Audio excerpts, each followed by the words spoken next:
So hello everyone, welcome back to another video. তো আজকে কথা বলবো আজকে সদ্য মুক্তি পাওয়া একটা ছবি, থালাপতি বিজয়ের দ্য গোট বলে ছবিটা, যেটা ভেঙ্কট প্রভু যে ছবিটাকে পরিচালনা করেছে, সেই ছবিটা কেমন লাগলো সেটা নিয়ে কথা বলবো। তো প্রথম কথা, যারা থালাপতি বিজয়ের ফ্যান আছো এবং যারা মানে সিমিলারলি এরকম কাইন্ড অফ ছবি দেখতে পছন্দ করো, আমি বলবো সবকিছু ছেড়ে ছুড়ে এই ছবিটা দেখতে যাও। এই ছবিটার মধ্যে বিজয়কে যেরকম ভাবে প্রেজেন্ট করেছে, বিজয়ের দুটো চরিত্রকে যেভাবে প্রেজেন্ট করেছে ভেঙ্কট প্রভু, আমি খুবই এক্সপেকটেশন রাখছিলামই না। খুব আনএক্সপেক্টেড জিনিসপত্র ঘটে গেছে।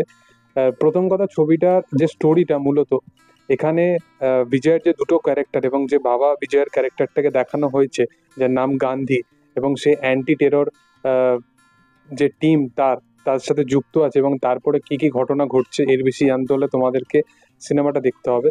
প্রথম কথা হচ্ছে, এই সিনেমার যে মূল স্টোরিটা সেটা ট্রেলারের মধ্যে একটুও প্রেজেন্ট করা হয়নি, এবং ট্রেলারটা দেখে যেরকম স্টোরি আমি অ্যাজাম্পশন করেছিলাম বা অডিয়েন্স যেভাবে ভেবেছিল, তার থেকে অনেক গুণ বেশি কিছু এরা ডেলিভার করতে পেরেছে। তো স্টোরিটাকে যেভাবে তারা হিডেন করে রেখেছে, সেই জিনিসটা কিন্তু অডিয়েন্সের মধ্যে বিশালভাবে ওয়ার্ক করবে।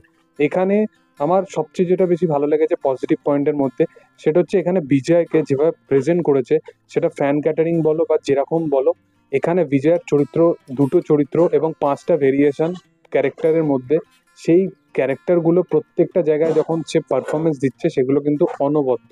বিশেষ করে ছেলে যে বিজয় হয়েছে, মানে তার যে সান যে ক্যারেক্টারটা, সেই ক্যারেক্টারটাকে এখানে ব্যাপকভাবে লেখা হয়েছে। মানে সেই চরিত্রটাকে যেভাবে ব্রুটাল ওয়েতে প্রেজেন্ট করা হয়েছে, এবং একটা মানে একটা ডার্ক কমেডি বা একটা হিউমার কমেডি তার চরিত্রগুলোর মধ্যে একটা অ্যাপ্রোচেবল জিনিসপত্র সবসময় রেখে দেওয়া হয়েছে, এবং বাবাটার মধ্যে একটা সবসময় ডিসেন্সি রেখে দেওয়া হয়েছে। তো দুটো ক্যারেক্টারের মধ্যে যে ডিফারেন্সিয়েশনটা, সেটা কিন্তু বোঝা যায়। মানে এরকম নয় যে এগুলো খুব জোর করে জিনিসগুলো ঘটছে।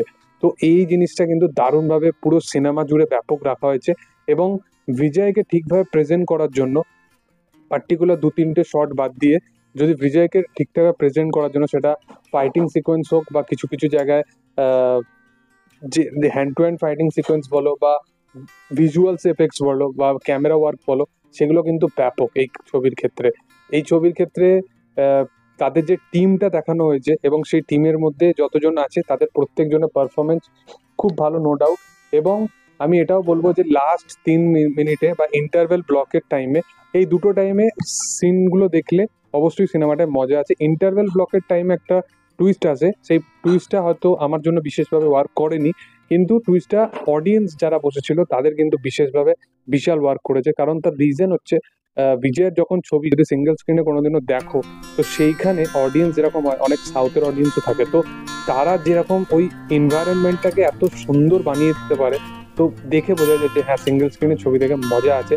এবং লিটারেলি এই ছবিটা সিঙ্গেল স্ক্রিনে সেই সব মানুষগুলোর জন্য। এবং 3 মিনিটের ওই যে আমি বললাম যে লাস্ট ক্লাইম্যাক্স, যেখানে ফ্যান ক্যাটারিং ব্যাপারটা অবশ্যই এসে যায়, কিন্তু আমি বলবো যে এখানে ক্যামিও নিয়ে বেশি এক্সপেকটেশন করো না। কিন্তু যেভাবে সেই গ্রাউন্ডটাকে বা যেই খেলাটা হচ্ছে, সেই জিনিসটাকে বা যাকে ট্রিবিউট দেওয়ার তারা মূল চেষ্টা করেছে, সেই জিনিসগুলোকে যেভাবে এক্সপ্লোর করেছে, সেগুলো কিন্তু দুর্দান্ত, এবং সেগুলো দেখে অ্যাজ এ ফ্যান হিসাবে কিন্তু দারুণ লাগে। এবার যদি চলে আসি ছবির নেগেটিভ পয়েন্টে, তো ছবির নেগেটিভ পয়েন্টে আমার যেগুলো বিশেষ লেগেছে, যে এই ছবিতে কিছু কিছু ভিজুয়াল এফেক্টস বা ভিএফএক্স, যেখানে বিজয়ের ইয়ং লুক সেটআপ থেকে শুরু করে যদি প্রভুদেবার একটা জাম্প দেখো, সেখানে ওই জিনিসগুলো খুবই অ্যানিমেটেড হয়েছে। তো 400 কোটি টাকার একটা ছবিতে এরকম কাইন্ড অফ ভিএফএক্স, এরকম কাইন্ড অফ ভিজুয়ালস কিছু কিছু জায়গায় কিন্তু আমরা সেই এক্সপেকটেশনটা রাখি না। এবং এই ছবির মধ্যে যে ব্যাকগ্রাউন্ড স্কোরটাকে যেভাবে ডিজাইন করা হচ্ছে, এবং এই ছবিটা শুধুমাত্র তোমাদের ব্যাকগ্রাউন্ড স্কোর দেখলে এটাই কথা মনে হবে যে এই ছবিটা হয়েছে শুধুমাত্র অনিরুদ্ধের জন্য। অনিরুদ্ধের নামে রজনীকান্ত এই ব্যাপারটা ক্লেম করেছিল যে জেলার ছবিতে যদি অনিরুদ্ধের ব্যাকগ্রাউন্ড স্কোর যদি না থাকতো, তাহলে সেই ছবিটা সেই জায়গায় পৌঁছাতোই না। তো অনিরুদ্ধকে এই ছবিটা যদি দেওয়া হতো না, সে ব্যাকগ্রাউন্ড স্কোরে ফাটিয়ে দিত, এবং এই জিনিসটা মানে অসামান্য হয়ে যেত। মানে এক একটা সিকোয়েন্স যেভাবে বিজয়কে প্রেজেন্ট করা হয়েছে, সেইগুলো ব্যাপক হয়ে যেত।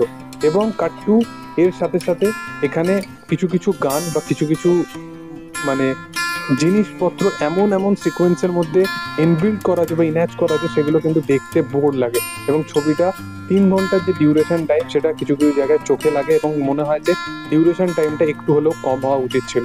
ওভারঅল আমার মনে হয় যে এই ছবিটা একটা ডিসেন্ট সিনেমা, অবশ্যই ওয়ান টাইম ওয়াচের জন্য একটা ভালো সিনেমা। এবং যারা বিজয়ের ফ্যান তারা তো বারবার এই ছবিটা দেখতেই পারো। যাই হোক, তোমাদের কি মতামত, কি বক্তব্য, কতটা কি এক্সাইটেড, এবং যদি থালা এবং থালাপতির যদি ফ্যান হয়ে থাকো তাহলে অবশ্যই কমেন্ট সেকশনে জানিও কতটা কি এক্সাইটেড। ভিডিও যদি ভালো লেগে থাকে লাইক শেয়ার সাবস্ক্রাইব করে দিও। Thank you all, by.